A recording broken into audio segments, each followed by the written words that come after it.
ओम शांति। एक बहुत बड़े कैंसर सर्जन को किसी एक बहुत बड़े रिसर्च के लिए एक प्राइज मिलने वाला था और उसके लिए उसने फ्लाइट पकड़ी और फ्लाइट से जाने लगा, परंतु कुछ टेक्निकल प्रॉब्लम्स की वजह से उस फ्लाइट को बीच में ही लैंड करना पड़ा और उसने पूछताछ की तो पता चला अगली जो फ्लाइट है वो 10 घंटे के बाद है और इतना समय उसके पास था नहीं। तो उसने सोचा क्यों ना टैक्सी कर ली जाए और वो टैक्सी करता है और निकल पड़ता है, परंतु फिर से अचानक मौसम खराब होता है, तेज बारिश, आगे बढ़ना मुश्किल और सुनसान रास्ता। वो सोचता है कि रात भर के लिए कहीं रुक आ जाए और देखता है एक टूटा फूटा सा घर है और वो वहां जाता है, दस्तक देता है। एक महिला अंदर से दरवाजा खोलती है। वो पूछता है क्या यहां फोन है? वो कहती है फोन तो नहीं है पर आप अंदर आ सकते हो। वो अंदर जाता है और वो उसे कुछ खाने के लिए देती है और वो बैठता है। बैठे बैठे वो देखता है वो महिला कुछ प्रार्थना कर रही है और ये जो डॉक्टर था he was out and out atheist who had no faith in God. For him words like prayer were utter nonsense. उस महिला से पूछता है वो तो आप क्या कर रहे हो? वो कहती है मैं प्रार्थना कर रही हूँ। क्यों? और वो ये भी देखता है वहां एक छोटा सा पालना है और उसमें एक छोटा बच्चा है और वो महिला कहती है कि मैं इस बच्चे के लिए प्रार्थना कर रही हूँ क्योंकि हम बहुत गरीब है और इसके दिल में इसे एक ऐसा कैंसर है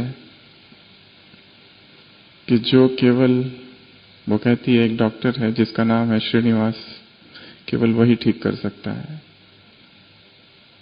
और वो जब कहती है मैं प्रार्थना कर रही हूं तब वो डॉक्टर उसकी हंसी उड़ाता है और कहता है प्रार्थना से नहीं, एफर्ट्स, उद्यम, परिश्रम से जीवन में सफलता प्राप्त होती है। परंतु जैसे ही वो कहती है कि मेरी प्रार्थना में इतनी शक्ति है कि भगवान किसी ना किसी को जरूर वहां पर भेजेगा और किसी ना किसी के द्वारा वो प्रार्थना पूरी होगी। और जैसे ही ये व्यक्ति जो कि अपने जीवन में भाग रहा है, who is lost in the material career pursuit, is suddenly shocked to listen to this statement by that lady who says that I feel that God will fulfill my prayer through someone. और वो रोने लगता है और उस महिला से कहता है मैं तुम्हें अपनी आप बीती सुनाता हूं, कैसे मैं फ्लाइट से जा रहा था और कैसे मैं बीच में उतर गया और कैसे फिर टैक्सी ली और फिर मौसम बदला और मैं यहां पहुंचा और जिस डॉक्टर श्रीनिवास की आप बात कर रहे वो मैं ही हूं। And there the spark of faith is ignited in his heart.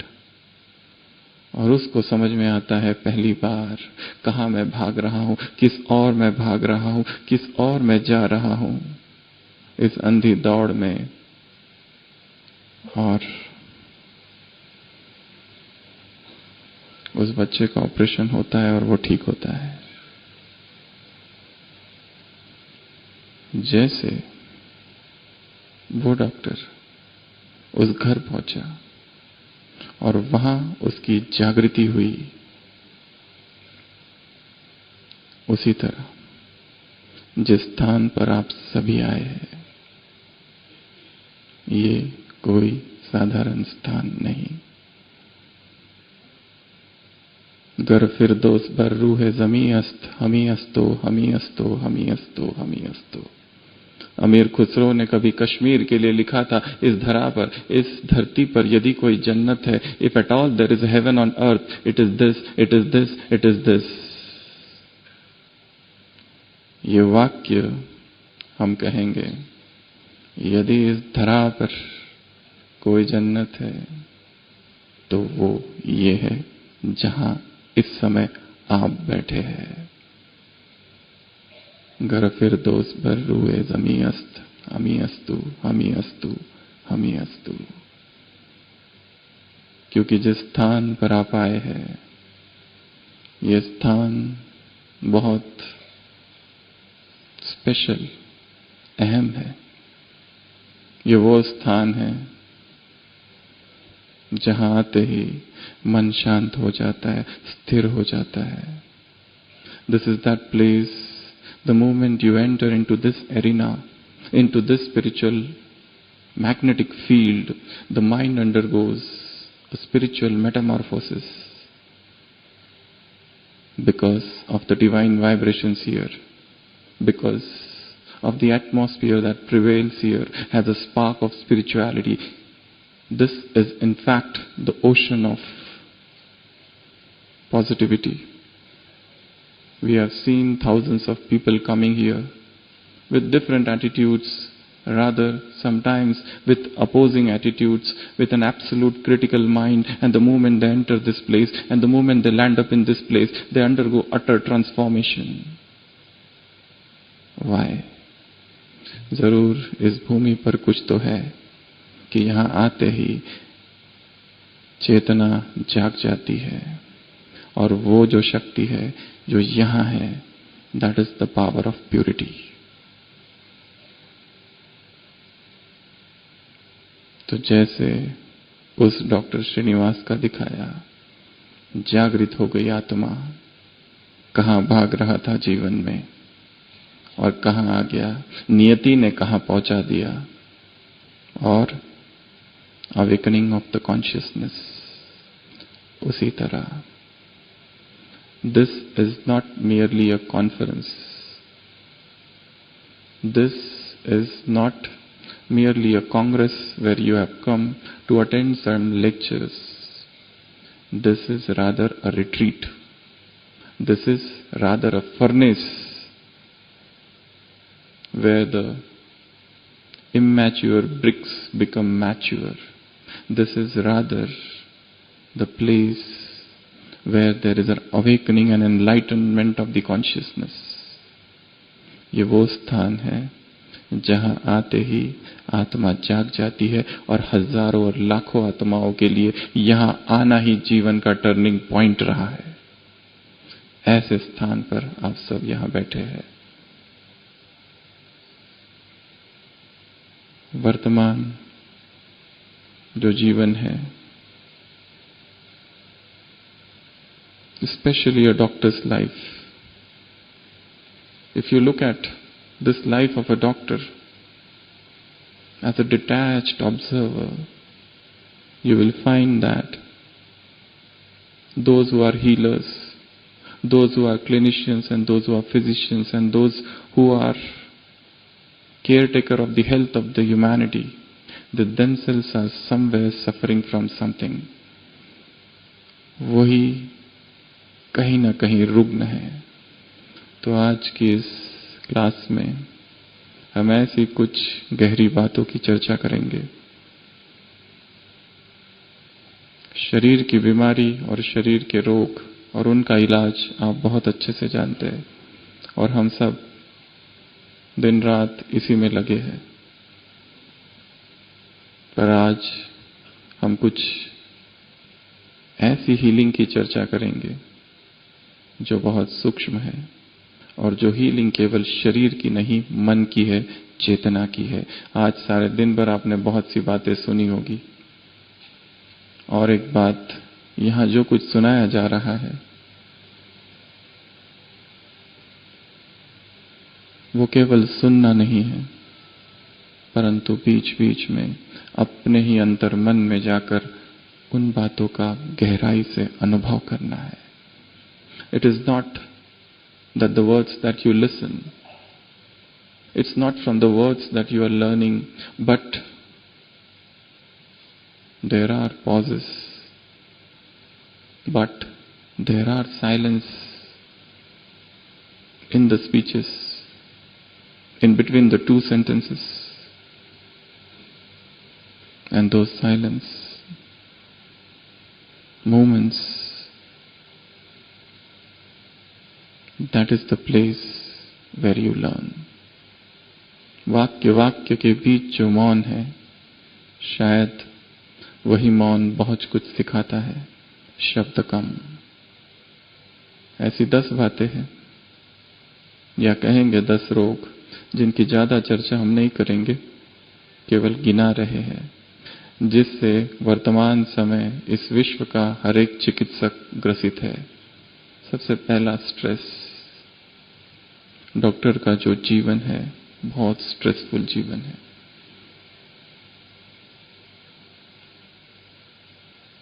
हरी भाग दौड़ है, हर व्यक्ति ऐसा भाग रहा है, ऐसा भाग रहा है, ऐसा भाग रहा है कि उसे भी नहीं पता वो कहां भाग रहा है। There was one scientist who wrote his autobiography and he said, I have spent my life in researching atoms and molecules, and towards the fag end of life, I feel life has slipped through my fingers. I feel as if I have not achieved that which I was supposed to achieve. I feel as if I was just running after running, and something that was most important and something that I should have achieved, that is left behind, and there is a vacuum right now, and there is this spiritual vacuum where I feel that I am empty. Why such a feeling has come? Probably he has missed something. दूसरा, हरी, भाग रहा है व्यक्ति। तीसरा, addictions. हम वो है जो दुनिया को ये सिखाते हैं, ये नहीं लो, वो नहीं लो, but many studies show that doctors themselves are addicted. Almost 15% of the doctors are addicted to numerous drugs and different sort of addictions. उसके बाद में dissatisfaction. In spite of having everything, there is a growing dissatisfaction within the heart. There is a family, there is a wealth, and everything around us, all the plethora of this world, all the paraphernalia of this world, and yet there is an out and out feeling of being distraught, dissatisfied somewhere. असंतोष की भावना मन में है कहीं ना कहीं। उसके बाद है भय, इनसिक्योरिटी, असुरक्षा, डर है। Do you know which is the greatest fear in the world? इस संसार में सबसे बड़ा भय कहा जाता है, सबसे बड़ा भय है मृत्यु का भय या बीमारी का भय, पर उससे भी बड़ा एक भय है। The greatest fear in the world, anybody? They say fear of death of relatives, of near and dear ones, or disease of near and dear ones, or our own disease. But beyond that, there is one more fear, which is the greatest fear in the world, and that is the fear of the unknown, अज्ञात का भय। क्यों भयभीत है चेतना पता नहीं, पर एक डर सा हमेशा लगा रहता है। किस बात का डर है? उसकी कोई रूपरेखा नहीं है, उसको परिभाषित नहीं किया जा सकता, पर भय है, एक अज्ञात सा भय। और डॉक्टर के जीवन में यह भय तो कहीं ना कहीं इतना गहरा बैठा हुआ है, पता नहीं जिसको ठीक कर रहे वही एक दिन कोर्ट में ले जाए। उसके बाद में फ्रस्ट्रेशन, कुंठा। Life is somewhere frustrated and we are not ready to accept that we are frustrated, but how can we accept that? इतना बड़ा अहंकार जो खड़ा है वो कैसे मान लेगा? एक बहुत बड़े सर्जन थे, He was operating till the age of 75. At the age of 60, he was told to retire, but he said, no, I want to work. And he was such a master surgeon that the whole country appreciated that surgeon so much. And when he reached the age of 75, the staff, his colleagues, his juniors, the entire hospital, the entire medical college thought of giving him a grand farewell, and he started speaking at the farewell. And before that he was sad, he was dejected, he was not at all happy. And people asked him, what is it? Why you are so unhappy today? Today is the day of your retirement. And he started his speech and he said, I have spent my life as a surgeon for 60 years. But to tell you the truth, I was forced to become surgeon. Because my mother was doctor and my father was surgeon. And I was one of the best surgeons who was respected everywhere in the country and across the world. But I never wanted to become surgeon. I wanted to become a musician. And people asked him, but then who would have recognized you? Had you been a musician, you would be just singing in the street. He said, I would still be happy because I would be satisfied. Right now, I have everything with me, but I work the whole life as a robot. That spark of happiness, that spark, that animation, that was missing in me. ऐसा क्यों लग रहा है कि जीवन जैसे व्यर्थ चला गया कि मुझे तो ये करना ही नहीं था, जो करना था वो कुछ और था, मुझे तो संगीत में रुचि थी, वो संगीत मैं आज भी सुनना चाहता हूं, बहुत अच्छा होता, दुनिया मुझे ना जानती परंतु मैं अपने आप में खुश होता। और रोने लगता है। क्या ऐसी ही अवस्था हमारी तो नहीं, ऐसी कोई कुंठा, कोई फ्रस्ट्रेशन अंदर गहराई में समाया तो नहीं। उसके बाद में digital preoccupation. This is also a sort of disease. What is the screen time? How much is the screen time? It's a thing to calculate. एक गूगल के एक बहुत बड़ी पोस्ट पर जो एक व्यक्ति है, उन्होंने रिसेंटली एक ट्वीट किया था और कहा था, do not go to internet without a purpose. Otherwise, the result is disastrous. And the whole world and the youths of this world are becoming vicious, are falling in the sensual trap because of this thing. Go with a purpose, do it and come back. Digital preoccupation. उसके बाद में failure. बहुत कुछ किया patient के लिए, सब कुछ किया परंतु फिर भी वो नहीं बचा। दुख होता है, उदासी आती है, फेलियर। उसके बाद में ओवर एम्बिशियसनेस, ये भी करूं, वो भी करूं, ये भी पाऊं, वो भी पाऊं, इधर भी जाना है, उधर भी जाना है, ये भी करना है, वो भी करना है। And we are lost in the ambitions.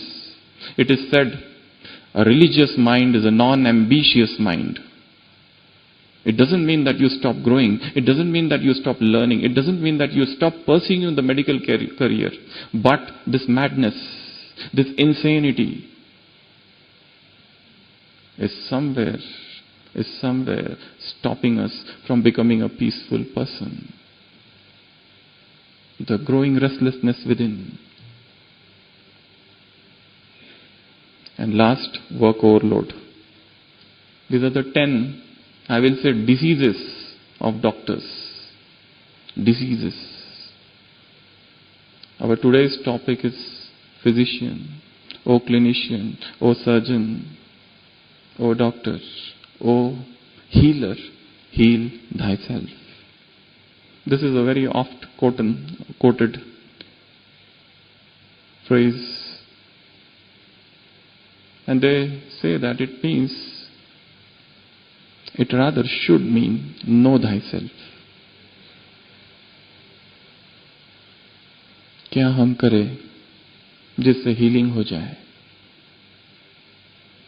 Healing की जो परिभाषा किताबों में है वो कुछ और है, वो शरीर के हीलिंग की परिभाषा है। आज हम चर्चा करेंगे मन के हीलिंग की, क्योंकि मन भी दुखी है, घायल है, जख्मी है, मन में ऐसी चोटें हैं, ऐसे घाव है कि सब कुछ होते हुए भी वो घाव नहीं हिलते। The unhealing wound of soul. तो साथ साथ अनुभव भी करेंगे। और सबसे पहली विधि है, we will take at least 21 different methods of healing. And I am not talking of those methods which are given in medical books, which you all know. Because this healing is not just the healing of the body. This is the healing of the soul, because soul is hurt, wounded very deeply.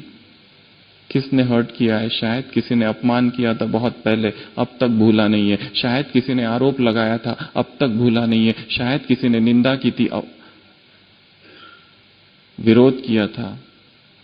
वो सारे घाव चेतना में है और वो उसको बिल्कुल शांति से रहने नहीं देते। सब कुछ पा लिया है बाहर, परंतु फिर भी अंदर बेचैनी है। तो सबसे पहली मेथड है अफर्मेशन।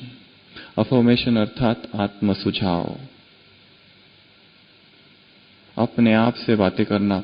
दो प्रकार की सेल्फ टॉक होती है, एक है निगेटिव सेल्फ टॉक, एक है पॉजिटिव सेल्फ टॉक। एंड 99% जो हमारी आंतरिक अपने आप से बातें हो रही है वो निगेटिव सेल्फ टॉक है। Can we make it a positive self talk? क्योंकि माइंड और बॉडी, जो जो मन सोचेगा उसका प्रभाव शरीर पर होगा। द लॉ ऑफ अट्रैक्शन से एक विचार जो मैंने उत्पन्न किया, वो विचार इस प्रकृति में जा रहा है। प्रकृति और उस विचार का रिएक्शन हो रही है और घटनाओं का निर्माण। I think I am sick, I am sick, I am sick, I am sick. The thought is entering the vibration in the world. There is a reaction of the thought, and the thought is attracting similar thoughts, and diseases are produced. We as clinicians should know how to heal ourselves first before we embark upon healing others. तो सबसे पहली method है affirmation. Affirmation में 3 बातें हैं। जैसे कोई व्यक्ति दारू पीता है, 10 साल, 20 साल, 30 साल से दारू पी रहा है, उसको हम कहो कि दारू छोड़ दे, नहीं छोड़ पाता, बहुत मुश्किल है। अफर्मेशन अर्थात ऑटो सजेशंस। अफर्मेशन अर्थात आत्म सुझाव। 3 types, first present, second future और थर्ड नेचुरल। जैसे मैं इस एडिक्शन से मुक्त हो रहा हूं, self talk. Second future tense, मैं जल्दी ही इस एडिक्शन से मुक्त हो जाऊंगा। थर्ड, इस एडिक्शन से मुक्त होना बहुत ही आसान है, नेचुरल है मेरे लिए।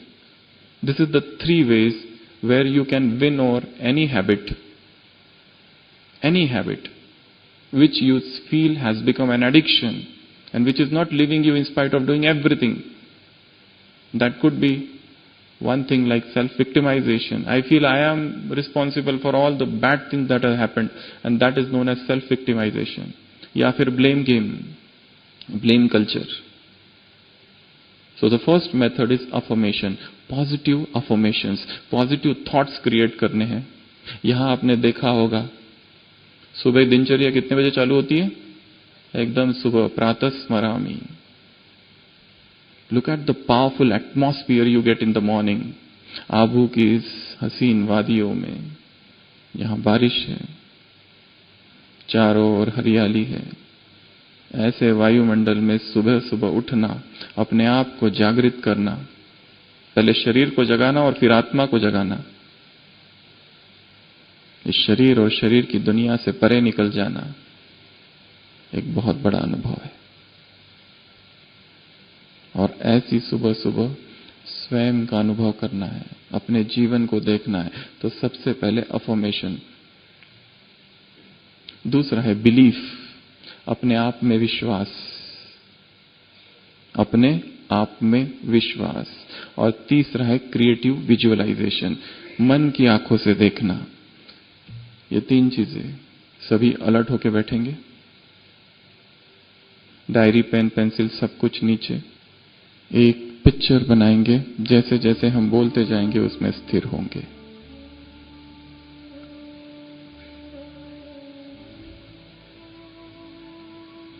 दोनों पैर रिलैक्स,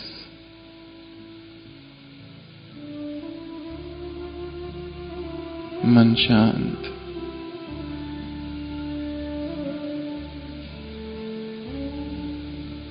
मैं शांत स्वरूप हूं।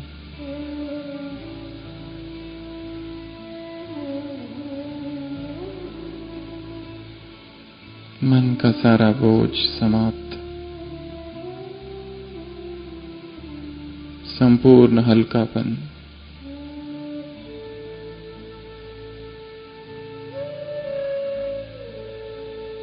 मैं देख रहा हूं अपने आप को एक संपूर्ण सकारात्मक व्यक्तित्व,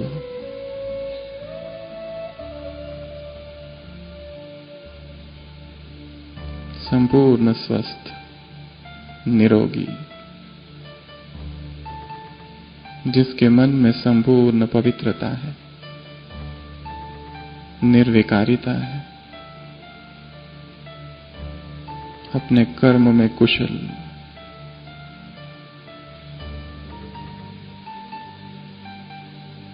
अपने आप में विश्वास। I am perfectly healthy. I am enjoying radiant health.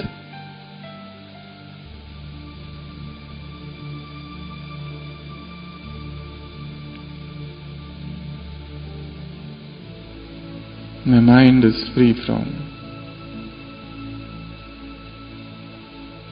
all that is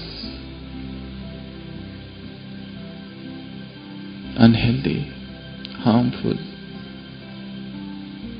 and my mind has become a fountain of pure and positive thoughts. I am the most powerful soul.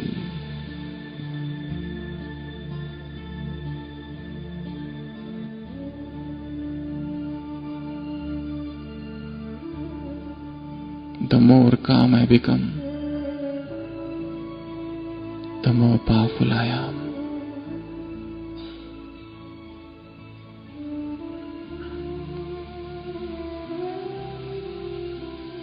मैं एक शक्तिशाली आत्मा, निरोगी आत्मा हूं, मन के और शरीर के रोगों से मुक्त।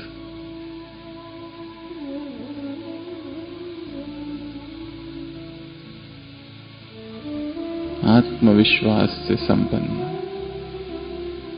और अपने आप को देख रही हूं, अपने ऑफिस को, अपने क्लिनिक को, अपने घर को देख रही हूं। मेरे घर का वायुमंडल, वातावरण शुद्ध हो गया है, पॉजिटिविटी से भर गया है। इंटरपर्सनल रिलेशनशिप्स में मिठास आ गई है।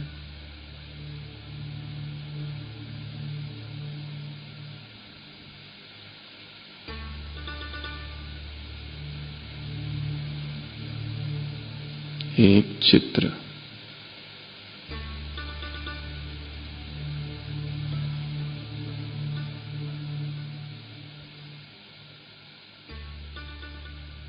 Om Shanti.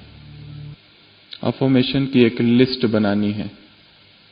Positive self talk, positive self auto suggestions की, और उसको रोज रिपीट करते जाना है। सबकॉन्शियस माइंड का एक प्रिंसिपल है कि कॉन्शियस और सबकॉन्शियस के बीच में जो बैरियर है वो सुबह सुबह खुलता है, रात को सोने से पहले खुलता है, और जो विचार सबकॉन्शियस माइंड में डाले जाएंगे वो तुरंत उसे स्वीकार कर लेता है। Subconscious mind doesn't argue, subconscious mind doesn't do any debate, it accept whatever is given to it.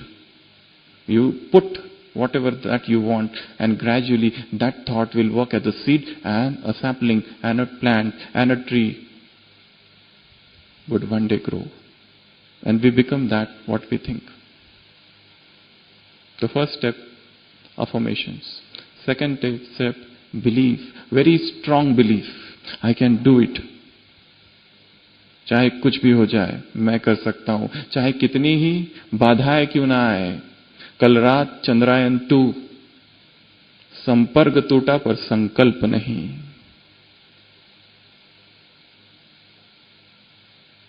संकल्प नहीं टूटा, संकल्प अब भी है।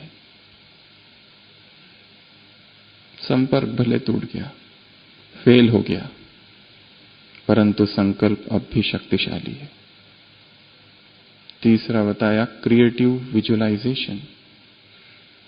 मन जो है शब्दों की भाषा नहीं समझता है, उसको पिक्चर चाहिए, इट नीड्स पिक्चर्स, उसको पिक्चर्स देने हैं।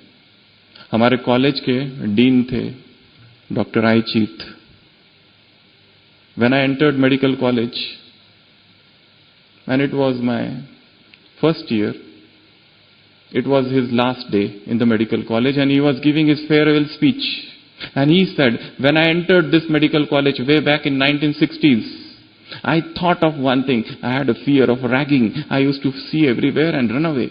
But the moment I stepped into the campus of the medical college, I made one resolution that one day I will become the dean of this college. In that atmosphere of fear of ragging, I made that resolution and kept watering that resolution, kept seeing that resolution, kept visualizing that resolution, and one day I became. This is how visualization works. Create a picture, a mental picture. See it. Fill it with colors. Visualize, picturize, colorize, and it will become reality one day. In that book, Alchemist, Paulo Coelho, that Santiago, the shepherd, who is running after that treasure in Egypt island, there is a very powerful statement in that book. That book says, whenever you desire something very deeply in your heart, the entire universe will conspire to make it come true. षड्यंत्र करेगा ये कायनात उस संकल्प को पूर्ण करने के लिए, परंतु that desire should be so strong. चौथी मेथड, डिक्री मेथड. डिक्री अर्थात ऑर्डर. अपने मन को आदेश देना कि हे मन तू ठीक है, हे शरीर तू स्वस्थ हो रहा है. खुद भी करना है और पेशेंट्स को भी सिखाना है. मन जैसे बॉस बन जाए और शरीर को ऑर्डर दे, मैं आत्मा इस तन की मालिक हूं. I, the soul, I am the master of this body. And order the body. There is a pain, order it. Get healed, get reduced, and it will happen. It will work. This is what meditation is all about, to become master of oneself, to attain self-mastery is the goal. Degree method. उसके बाद है exercise. Not just the gross exercise. But one thing I will tell about exercise, सबसे best exercise जो है वो है walking. क्यों? एक अमेरिकन ऑथर ने लिखा है, मेरे पिताजी के साथ इतना झगड़ा हो गया रात भर.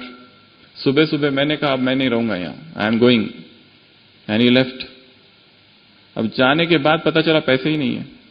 वो यंग था, चलने लगा. सुबह 4 बजे का समय, जा रहा है 1 किलोमीटर, 2 किलोमीटर, 5 किलोमीटर जाते जाते सुबह की फ्रेश हवा. उसे पता चला गलती तो मेरी है, माफी तो मुझे मांगना चाहिए. वो वापस आया.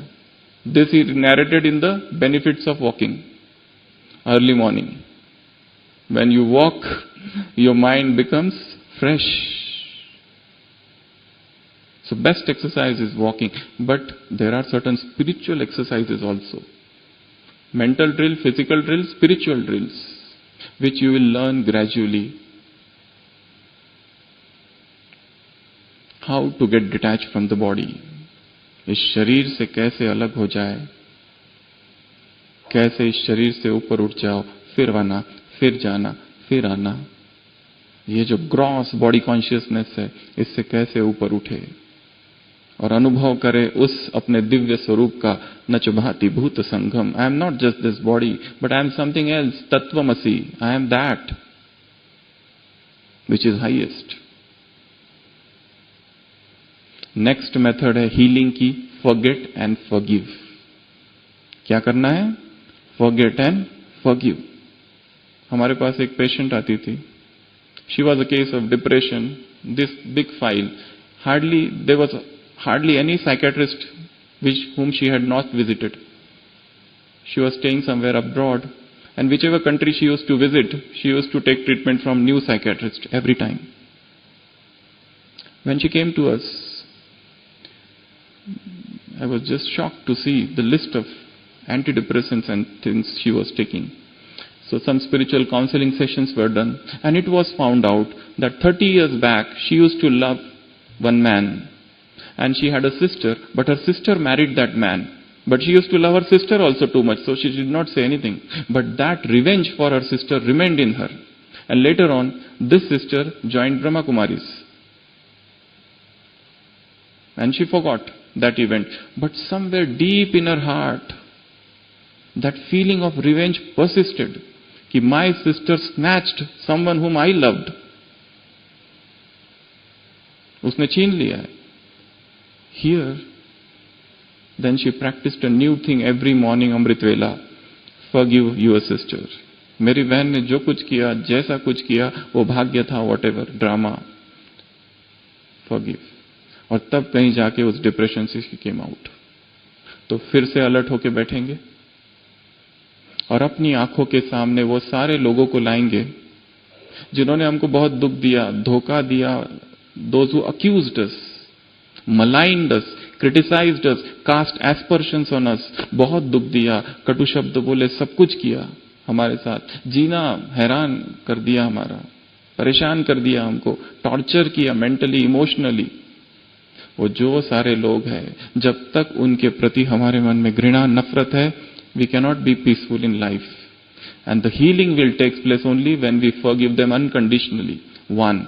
Second thing is, हमने भी कई लोगों के साथ ऐसा कुछ किया है जो नहीं करना चाहिए था. ऐसे ऐसे शब्द बोले जो नहीं बोलने चाहिए थे. ग्लानि की, किसी की बदनामी की, किसी को बहुत दुख दिया. उन सभी लोगों को माफी मांगनी है. तो सभी अलर्ट होके बैठेंगे.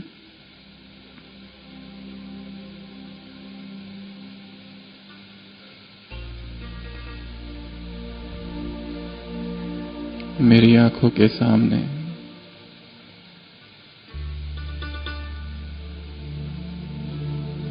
वो सारे लोग मुझे दिखाई दे रहे हैं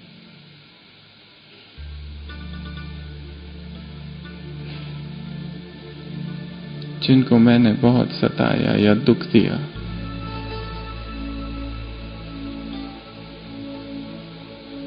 हे आत्माओं, मुझे माफ कर दो.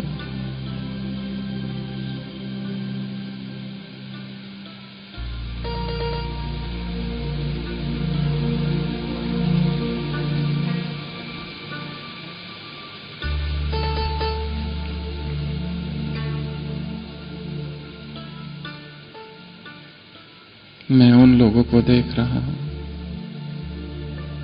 जिन्होंने मेरे साथ गलत व्यवहार किया, कटु शब्द बोले.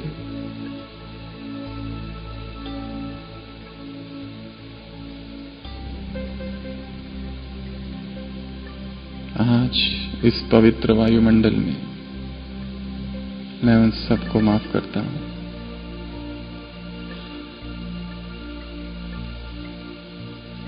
और इस माफी से मन शांत हो गया है, स्थिर हो गया है. अंतर मन के जो गहरे घाव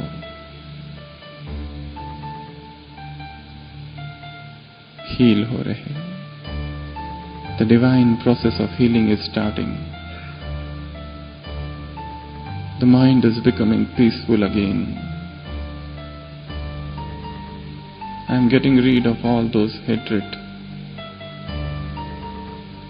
dislike, feeling of revenge.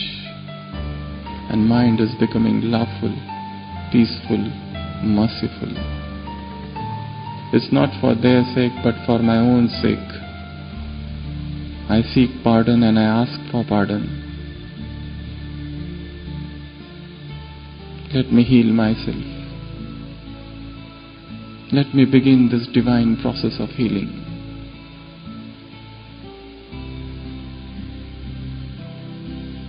And let me practice this every day, early in the morning.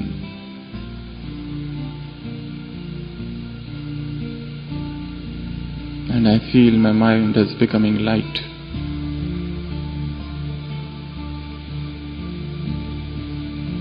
the deep silence.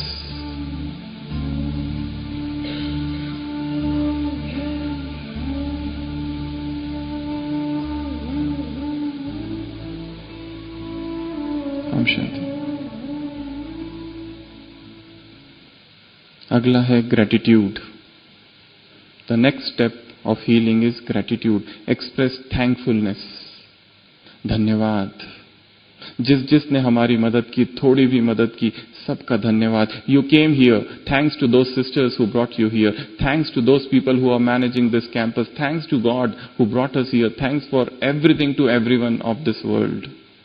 And when there is a feeling of thankfulness, this gratitude has got a very strong positive energy.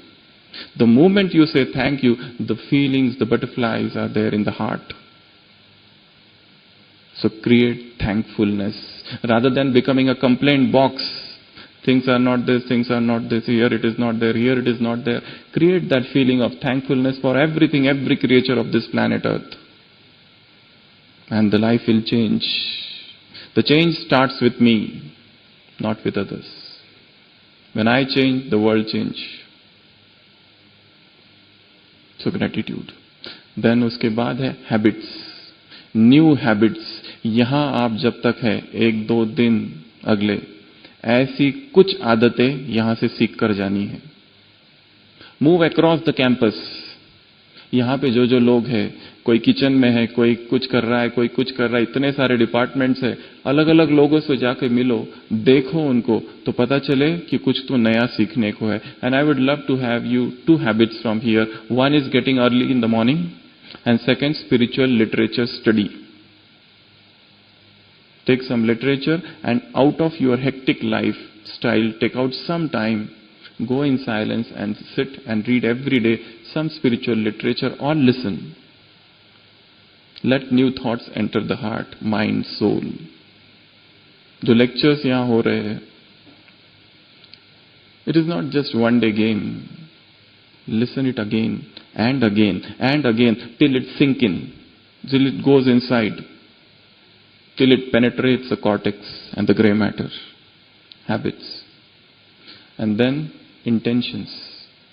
Means desire. Very strong desire to become healthy, to be happy in life.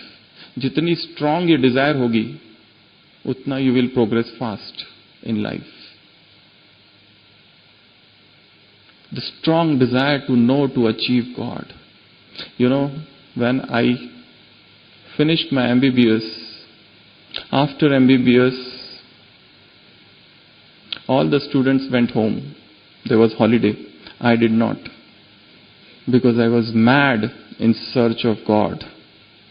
There is hardly any institution of this earth where I did not go. There is hardly any spiritual institutions which I did not visit. Everywhere I went, almost everywhere. Chinmay Mission, Ramakrishna Mission, Yoga the Satsang Society, Mata Amritanandamayi, Art of Living, Divine Life Society, Comparative Study of Religions, all religions, every day, one place. Aurobindo, Ramana Maharishi, everywhere almost I was searching and searching and searching and searching and searching. Started reading Upanishads, started reading Indian scriptures, started reading Western philosophy and Eastern philosophy and everything that was available on the earth. And the medical studies was left for some time because of this fire to realize God. And one day I reached this place, Abu. That was way back in 2003. And the moment I reached, I was mad in search of God. And I had such a divine experience sitting in the Diamond Hall down in Shantivan that I decided this is the last station. I need not to go anywhere. This is the ultimate. I cannot go anywhere other than this place. This is the place I was searching. This is the place I was seeing. I remember when I was a very small child, I used to see myself sitting and meditating, and there are mountains surrounding everywhere. And probably this was this place. And I remember that first day when I entered and stepped in this place, I felt this place. I know deja vu. I knew this is the place, this is the place, this is the place, this is the place. I knew as if this way go that way. There is now a temple. Now there is some place for tapasya or something like that. That fire was quenched here. So this is again and again I am saying, Hami astu, Hami astu, Hami astu. That's a Persian language which Amir Khusro wrote. That is actually true for this place. Because the vibrations here are not the ordinary vibrations. The place where you are sitting is not the ordinary place. There are people who are living the life of utter brahmacharya. And the purity which has risen out of that brahmacharya is pervading the entire atmosphere. And that's why that makes it so powerful that whosoever comes here is drowned in this positivity. So what is the intention? How pure is my intention? The purer the intention, the faster would be the healing. The desire should be absolutely pure and selfless. And what you are putting in the mind, that is so important. As a small child, I remember I had heard one song, that was a Marathi song. I did not hear it fully, just few lines of it, but those lines entered so deep within me. And the lines were, Balsagar Bharat Hovo, Sarvasva Tyasa Arpina. I will give up my life for the cause, for the great cause. And that changed complete life. I gave my 12th standard exam and my father wanted me to become doctor. He brought those books of Sevagram Medical College. And beside 3 subjects, physics, chemistry and biology, there was 4th subject, Gandhian thoughts. And I started reading one book, The Story of My Experiment with Truth. I started reading first day, second day, third day. After 4th day, I went in silence for next 6 months. I did not utter a single word. My father was worried why he has got. Let him take to a ENT person. He has stopped speaking. And that was the period of revolution. My life, which was going towards the world and the materialistic pursuits, has suddenly changed and went towards spirituality. And I realized the goal of this life is not the world but God, but self-realization. And then the result came. I got very good marks, got admission in MBBS, but the spark which was ignited before MBBS, that persisted after MBBS. And that led to the search of God widely and extensively. And ultimately I landed up here. That was in short, a very short story. That's another thing. So healing means pure intentions. How is the intentions? And then next is journey. Inner journey. Healing will not take place unless until you go within. Because there is a world within us. A microcosm, macrocosm. You have to explore every nook and corner of this world. All the diseases are flowing from mind somewhere. So explore this world of inner world, which has got so many dark corners, which I am even not aware what are they. So many dislikes, so many hatred, so many revenge feelings, so many feelings of greed, vice, lust. Unless and until these are removed, complete healing cannot take place. And physician, you have to heal thyself by cleansing the inner world. And then next method is keep on saying it will go away, it will go away, it will go away. This is also one of the methods of healing. Keep on saying it will go away, it will go away, it will go away. And it will go away one day. Next method is love yourself, and next method is motivate yourself. If you find we love ourselves very less, our love for self is less because there is so much inferiority complex, some self-victimization which is going on within, and we have stopped loving ourselves. Loving ourselves means first know who we are. And you are listening in the morning sessions. मैं कौन हूँ? मुझे करना क्या है? मैं कहाँ से आई हूँ? जब तक ये सारे प्रश्नों का उत्तर नहीं मिल जाता, तब तक जीवन की शुरुआत ही नहीं होती. तब तक we are just groping somewhere in the dark. stop, statue, rethink, disconnect and reconnect within. And then nature. Next is प्रकृति. प्रकृति कितने लोगों को अच्छी लगती है? You love nature, but how much we enjoy? We go and start clicking photographs. That's how we love nature. That's it. Sit there all alone. Spend some time every day, at least half an hour, 1 hour, in those pacific beauty of nature. प्रकृति में ऐसी शक्ति है कि इतनी रचनात्मकता उससे create हो सकती है. Daily seek nature. Go to terrace, go to some garden. कोई नदी, कोई तालाब, कोई झरना, कोई समंदर, कहीं पर भी, कोई पहाड़, जाओ वहां बैठो, एकांत में स्वचिंतन करना, आत्मचिंतन करना. मुझे करना क्या है जीवन में? जो कुछ हो रहा है ठीक चल रहा है या सब गड़बड़ चल रहा है? क्या करूं? जब तक वो मौन नहीं, जब तक वो एकांत नहीं, कोई परिवर्तन नहीं. As I said, I went numerous stages of my life. The first silence was 6 months. The second was after internship. सारे लोग चले गए, मुझे लगा नहीं, मुझे कुछ और करना है. Again second silence. Internship finished. आगे क्या करूं? सब ने कहा पीजी करो. Went somewhere, sat for PG. Third silence. Again the spark of spirituality. Multiple periods of silence. And in that silence only we touch our own souls. उसके बाद में ऑप्टिमिज्म, कंप्लीट पॉजिटिविटी. कैसे वर्स्ट नेगेटिव सिचुएशंस में positive सोचे. उसके बाद में prayer. Next method is prayer. 1982 में अमिताभ बच्चन कूली फिल्म की शूटिंग करते करते बैंगलोर यूनिवर्सिटी कैंपस में स्प्लिनिक इंजरी हुई थी. Profuse bleeding, multiple complications, double surgery. Whole nation was praying for him.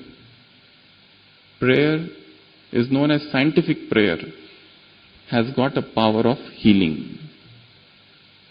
When the prayer comes from deep within the heart, dua, it will get fulfilled. It should come from the heart, not just from the lips. So prayer, it is known as scientific prayer. There's a very beautiful book. You can write down the name of the book, The Power of Subconscious Mind. It is must read for every doctor of this world.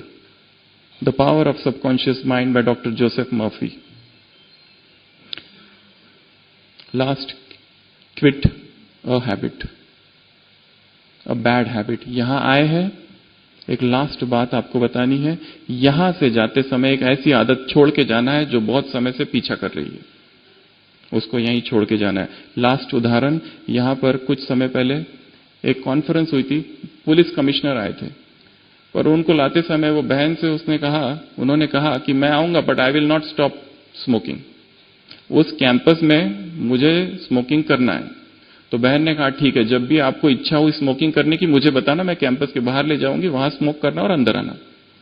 तो they entered this ज्ञान सरोवर. तो first day evening वो उन्होंने कहा मुझे smoke करना है. वो बाहर लेके गई, स्मोक करके वापस. सेकंड डे अगेन मुझे स्मोक करना है, अंदर वापस. थर्ड डे मुझे स्मोक करना है. और उसके बाद में उनकी हिम्मत नहीं हुई. जैसे जैसे लेक्चर सुनते गए कुछ कुछ होने लगा, अंदर अंदर अंदर और अंदर. And he just give up once and for all. उसके बाद में never touched it. Such powerful is the atmosphere here. So quit one habit before leaving this campus. So you have got 2 more days. In those 2 days, I will tell you just one thing to do. Last 6 महीने में आपने क्या किया, जीवन कैसा रहा, कितनी कड़वाहट से भरा रहा, कितना बिजी व्यस्त था, डिस्टर्बेंस वाला रहा, उसको साक्षी होकर as if sitting on some mountain and see that. And next task is, यहां से जाने के बाद अब 6 महीना वहां क्या करना है, इसकी रफ प्लानिंग करके जाना है. और ये जो काम है लंबा काम है, एक दिन का ये काम नहीं है, धीरे धीरे होगा. सभी फिर से अलर्ट होके बैठ जाएंगे. मन शांत, बॉडी टोटली रिलैक्स. शक्तिशाली संकल्प करके जाएंगे यहां से.